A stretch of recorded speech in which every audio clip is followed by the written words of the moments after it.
Hi, ang inyong napapanood, napapakinggan based on my experience lang. Kung sa tingin nyo, tama kayo, mali kayo, agree ako dun. Ito, nagsishare lang ako. Marami po nagre-request ng diet ko. Actually, hindi po ako nag-diet, lifestyle siya.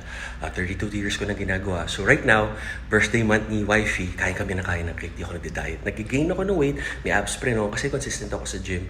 Tsaka yung mga calorie deficit ko, na prime yung metabolism ko. So bad example yan. Kailangan mag-start kayo sa beginning. Talagang may progression.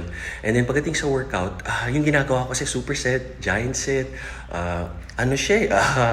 may CrossFit, may athletic, may explosive. So, mahirap gawin yung ginagawa ko kasi matanda na ako, may mga limitations ako. Tapos medyo advanced ako in some regard. So, kailangan mag-start tayo sa basic. Pagdating sa execution, yung iba kasi, pag athletic, explosive. Pag powerlifter, malakas, not necessarily muscle. Pero pag nag-build tayo ng muscle, kailangan yung muscle yung na-feel natin kung ano yung wino-workout natin. Yun ang mahalaga. Hope it helps!